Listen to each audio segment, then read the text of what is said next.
Esta condena, Mari, es una piedra más en el zapato de Álvaro Uribe Vélez, de tantas, ¿no? Que estamos hablando de una persona que ha tenido una sombra a su alrededor de personas que han sido judicializadas por distintos crímenes, ¿no? Sale la noticia de la condena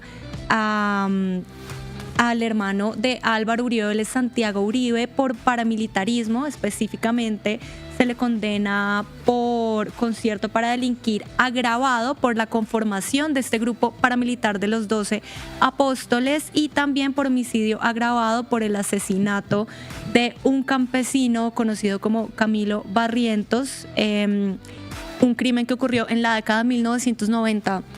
Estamos hablando de que esto es un juicio, el juicio de Santiago Uribe, que lleva aproximadamente 10 años. Por fin pues tenemos una respuesta, una condena en segunda instancia, como ya lo dije, de 28 años. Esto por supuesto que no es una noticia menor, está causando revuelo porque es algo muy importante. La pregunta es pues si cae una de las personas también intocables en nuestro país, ¿no? Sabemos qué significa políticamente Álvaro Uribe Vélez, y su hermano Santiago Uribe pues tampoco se queda atrás. Sabemos de los presuntos nexos que han tenido estos dos personajes con lo que es el paramilitarismo en Colombia, y que por fin tengamos una condena contra uno de ellos, en este caso Santiago Uribe, pues es algo realmente histórico, podemos decirlo. Sí, es un fallo importante. Como bien decías, el juicio duró 10 años porque solo el juez de primera instancia, que lo absolvió hace un año, se tomó 4 años en emitir la primera sentencia. Fueron 4 años de demora de la primera instancia, y un año después de esa decisión tenemos al Tribunal de Antioquia revocando esa absolución y condenándolo a 28 años y 4 meses de prisión, además dejando claro que no va a poder pagar su pena en prisión domiciliaria, ni que se va a suspender la pena. Es decir, lo que está diciendo el tribunal es: Santiago Uribe va a tener que pagar en la cárcel desde ya. Y creo que es un fallo importante también por los argumentos que expone, ¿no? Entonces confirma pues que Uribe apoyó, digamos, que la conformación y además el liderazgo de este grupo de los 12 apóstoles, que nació a inicios de los 90 en Yarumal, Antioquia, que era una región pues donde quedaba la finca de los Álvaro Uribe. Y pues también tiene diferentes argumentos, y es que el tribunal dice que la fiscalía logró comprobar que Santiago Uribe permitió el entrenamiento de paramilitares en su propiedad y la celebración de reuniones para definir supuestos asesinatos en medio de un proceso de limpieza social que llevó a cabo este grupo paramilitar. A él se le había señalado de haberse reunido en la finca que tenían con el coronel del ejército Pedro Manuel Benavides y el mayor de la policía Juan Carlos Meneses para atacar a la guerrilla pues que operaba en esa parte de la región. Y también por el asesinato de Barrientos, ¿no? De Camilo Barrientos, que creo que ya sabremos un poco más de detalles con el entrevistado que tendremos el día de hoy, que se trata de Sergio Mesa, es el abogado de las víctimas y periodista. Así es. Igual Camilo Barrientos, pues dando un poco de contexto, tenemos entonces que Santiago Uribe, Mari, es condenado estamos viendo en pantalla la sentencia pues que lo condena, que le revoca esa absolución en primera instancia. Tenemos entonces que fue condenado por concierto para delinquir, por la conformación de este grupo paramilitar de los 12 apóstoles. Esto es realmente muy grave y es algo que se ha venido denunciando, esta presunta complicidad, esta presunta participación de Santiago Uribe y pues de la familia Uribe Vélez en la conformación de grupos paramilitares en los años 90, pero entonces también tenemos que lo responsabilizan por este homicidio de Camilo Barrientos, homicidio agravado, otro delito pues también muy grave. Ambos son delitos de lesa humanidad. Camilo Barrientos era un campesino y un conductor, fue asesinado en el año 1994. Entonces, pues estamos hablando de una acusación real, ¿no?, de violencia paramilitar en Colombia. Esto también, o sea, repito que es histórico y es algo que le aporta, por supuesto, a la memoria histórica y a la reparación, que por fin hablemos de justicia y hablemos de una condena hacia alguien que pertenece a una de las familias o a la familia más poderosa dentro de la política colombiana. Sí, yo creo que también pone sobre la mesa un punto muy importante y es la existencia de esa coordinación de los paramilitares con miembros de la policía, que claramente es un patrón que hemos venido viendo en diferentes procesos, pero que cada vez se reafirma muchísimo más, y en este caso pues el tribunal consideró que había pruebas suficientes de que policías colaboraban operacionalmente con este grupo de los 12 apóstoles y que Uribe, Santiago Uribe, era el enlace para facilitar esa actuación ilegal de asesinar personas, de hacer esta limpieza social sin la interferencia pues de las instituciones. También se habló de la fiabilidad de los testigos clave, en donde pues se rechaza la idea de que los testigos estaban buscando beneficios o que estaban mintiendo, y el tribunal asegura que sus declaraciones fueron corroboradas, convergentes, coherentes, y que el juez en primera instancia pues ignoró pruebas esenciales y aplicó un estándar de valoración erróneo. Eso también lleva a una compulsa de copias contra el abogado Diego Cadena, el abogánster, que recordemos que también ha tenido un papel clave y protagónico y que está haciendo además está en un juicio por soborno a testigos en el caso del hermano de Santiago, pues el expresidente Álvaro Uribe Vélez. Entonces el tribunal también ordena que una compulsa de copias en contra de Diego Cadena. Esto significa que la fiscalía tendrá que determinar si es viable abrir una investigación en contra de Diego Cadena por este caso. Diego Cadena, pues el abogánster también muy cercano a Álvaro Uribe Vélez, que estamos viendo en pantalla la reacción del expresidente, que por supuesto pues se muestra muy afectado por esta condena hacia su hermano. Dice: siento profundo dolor por la condena contra mi hermano, Dios nos ayude. Bueno, pues esperamos a ver, quedamos muy atentos a ver de qué decide hacer Dios en este caso, pues como lo dice Álvaro Uribe Vélez, porque pues a pesar de la condena no todo está resuelto, ¿no? Sabemos que la familia Uribe no se va a quedar cruzada de brazos ante esta noticia. Hay un recurso de casación pendiente, ¿no? Es lo más probable que quieran como cambiar esta sentencia, y pues si la Corte Suprema analiza y decide algo distinto, podríamos hablar de que se le puede estar revocando la condena a Santiago Uribe, pero pues por ahora es un condenado en segunda instancia, pero pues quedamos muy atentos a ver qué deciden hacer, cuándo presentarían este recurso de casación, que es lo más lógico que hagan, por supuesto, pero pues esta condena, Mari, es una piedra más en el zapato de Álvaro Uribe Vélez, de tantas, ¿no? Que estamos hablando de una persona que ha tenido una sombra a su alrededor de personas que han sido judicializadas por distintos crímenes, ¿no? Ahora su hermano, que pues venía en este proceso desde hace 10 años, pero siempre su círculo cercano se ha caracterizado por estar pues inmerso en la criminalidad de una u otra forma. Todos los generales de su gobierno, bueno, no todos, pero algunos, bastantes. Ahora su hermano, estamos hablando de que su abogado, el abogánster también, Álvaro Uribe, pues que ya fue absuelto en segunda instancia, pero también fue condenado en primera instancia por manipulación a testigos, ¿no? y fraude procesal. Entonces esto también nos obliga, como que vuelve a poner a Álvaro Uribe Vélez en el ojo del huracán y nos obliga a volver a mirar hacia él, ¿no? A mirar más allá de Santiago Uribe y también volver a mirar al expresidente, porque es como una vez más Álvaro Uribe Vélez en el ojo del huracán por distintos crímenes, ¿no? Y especialmente por esa sombra del paramilitarismo que lo ha venido persiguiendo desde que era gobernador de Antioquia.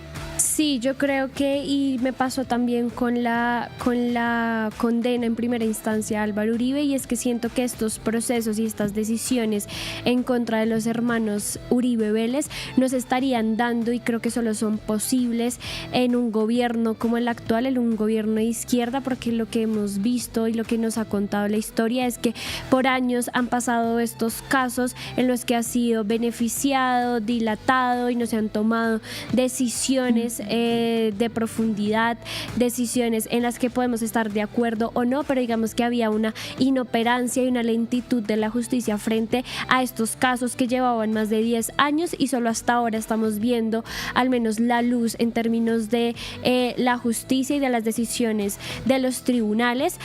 Ya hablaremos más adelante con Sergio, quien nos va a contar, al abogado de las víctimas en el caso de los 12 apóstoles, quien nos va a contar más detalles de las implicaciones que tiene pues esta decisión, que sigue también, que implica por ejemplo un recurso de casación, cómo toman las víctimas esta decisión. Pero también quiero que hablemos de la noticia que igual sigue siendo importante en estos días, y es el tema que tuvimos ayer. La audiencia no estaba muy contenta con el tema de los presuntos nexos que habría revelado Noticias Caracol sobre el gobierno Petro con disidencias de las FARC, puntualmente funcionarios del Ejército y del Departamento de Inteligencia Nacional. Y por fin tuvimos una respuesta de Gustavo Petro, ¿no? Ayer en horas de la tarde, a eso de las 4 de la tarde, el presidente Gustavo Francisco se pronunció, un tuit bastante largo como nos tiene acostumbrados. Así es, ya lo veremos en pantalla. Y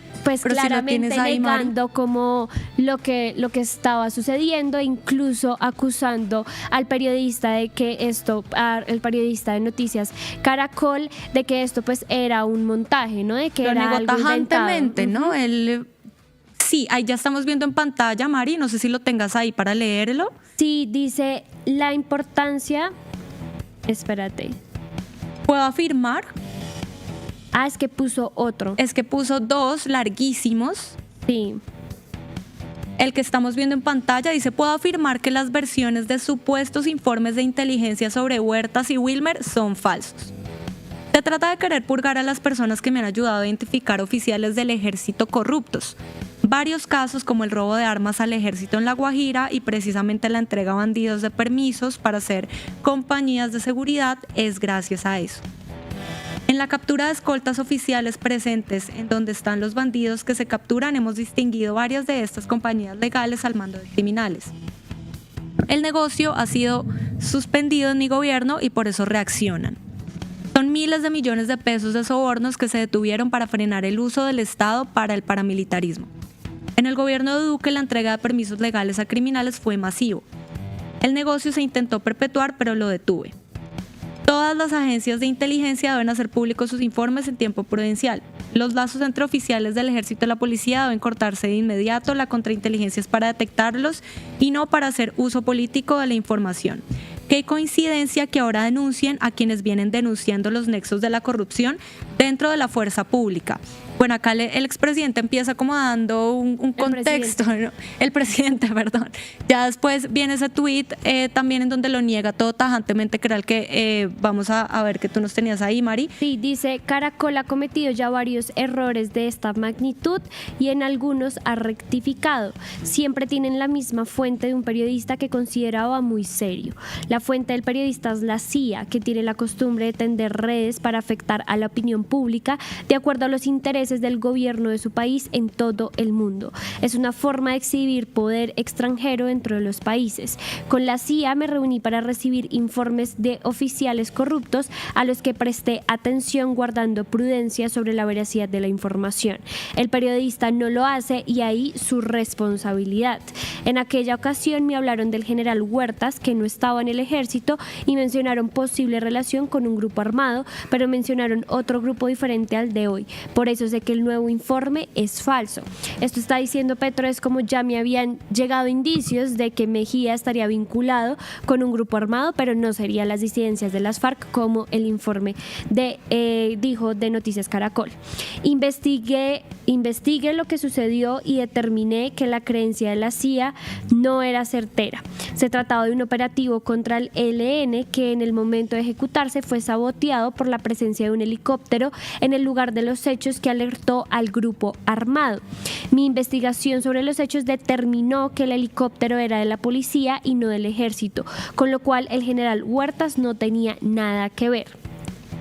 De Wilmer no se dijo nada. A la CIA también la engañan. La alta corrupción en el país, producto del narcotráfico, hace que existan bandas delincuenciales en el ejército dirigidas por oficiales de alto rango. Utilizan la inteligencia, los polígrafos e informes de inteligencia que resultan falsos para sacar del camino injustamente a oficiales de alto rango que representan un peligro para sus carreras o que son cómplices de sus actividades criminales. A mí me parece que esta es la parte, digamos, que más compleja de lo que dice Petro, porque siento que a la final reconoce que sí hay unas infiltraciones en el ejército de personas que en efecto tienen nexos con paramilitares o con grupos armados, que él además tenía conocimiento de esta información, pero que no corresponde a lo que están diciendo en Noticias Caracol.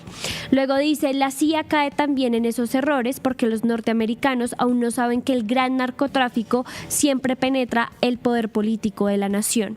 Hoy la CIA tiene razones para atacar a mi gobierno, desprestigiándolo. Las órdenes vienen desde su gobierno. No he querido sacarla del país esperando que el gobierno de Trump reaccione y se dé cuenta de que los informes que recibe vienen es del mismo narcotráfico buscando romper las relaciones.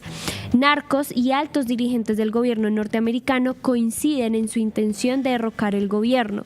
Los uno para recuperar sus negocios golpeados, los unos para recuperar sus negocios golpeados, los otros por antiguos odios contra la revolución cubana que extienden ignorantemente a todo el progresismo latinoamericano y los llevó a regresar a la época en que apoyaron a Pinochet y Videla, que tanto dolor desataron en nuestro continente. Unos quieren negocios, otros impedir que ganemos las elecciones. Bueno, vemos que Petro lleva un poco también el pronunciamiento a estas hostilidades o tensiones que se vienen dando con Estados Unidos, un poco culpa a la desinformación a la CIA y a los falsos informes que supuestamente les estarían dando los narcotraficantes o los grupos armados para derrocarlo y para, digamos, que seguir haciendo esta persecución que ha venido denunciando Petro de parte, pues, de los grupos, pero también del gobierno estadounidense, ¿no? Sí, más allá, Mari, de nuestra ideología o por quién votamos, si apoyamos a Petro o no, hay que decirlo, y es que la respuesta de Gustavo Petro frente a un escándalo de este tamaño en el que está en juego la credibilidad del Estado, de las instituciones, de la paz en Colombia, la respuesta de Petro es bastante débil, ¿no? Como ese tema de querer desviar la atención hacia los Estados Unidos y culpar a la CIA y victimizarse, y no pedir realmente que se haga una investigación transparente y seria frente a esto, no responder o no querer responder a las preguntas más básicas de por qué existen esos documentos, quién los creó entonces y con qué objetivos. Pero esto no se trata de yo me victimizo y soy víctima de una persecución, como por ejemplo han venido haciendo otros personajes políticos que han estado implicados en diferentes escándalos de este tamaño también. Pero acá lo que queremos es saber qué tan real es todo esto, qué tan real es ese supuesto arreglo de empresa fachada entre estos dos personajes tan importantes en las instituciones de nuestro Estado, y pues también de qué tan real es esa supuesta ayuda que recibiría la campaña de Petro presidente de Iván Mordisco, porque esto es también bastante grave. Entonces yo creo que esta respuesta de Gustavo Petro de victimizarse y negarlo todo de esa forma y además hacerlo por X y no salir a pronunciarse oficialmente, pues no basta. Me parece que se queda bastante corta y los colombianos estamos esperando más respuestas. Sí, yo creo que ahí faltan, pues respuestas. También siento que al negarlo o al desconocer como la fiabilidad o la credibilidad de estas revelaciones, que es lo que él hace pues en su trino, nos dice también, yo creo que implícitamente o indirectamente, pues que nadie va a salir del gobierno y mucho menos el ministro de Defensa, ¿no? O sea, como que no es que vaya a haber cambios, no se habló de acciones o de investigaciones profundas demandas de la Fiscalía, como sí lo dijo el ministro de Defensa, sino de una negación total y absoluta y digamos que de un complot en su contra. En Positiva creemos en el poder de la colaboración, en la fuerza de los sueños y en la importancia de estar siempre presentes. Nos impulsa el deseo de proteger lo que somos y lo que seremos. Positiva, la aseguradora de todos los colombianos. Ayúdanos a seguir con nuestra labor periodística a través de nuestro NECI 310-779-3518. Se está evaluando es que más adelante sí sea para todos. Lo que necesita el país. Pedí que me sacaran de allá. Un agradecimiento a todos por su sintonía aquí en el tercer canal. Métase en la mente de un delincuente, de un ladrón. A una nueva entrega de periodismo sin corrección. Pasión todo locura y estamos muy contentos. De las calles del sur. Digo, la señora, ¿me da un expreso, por favor?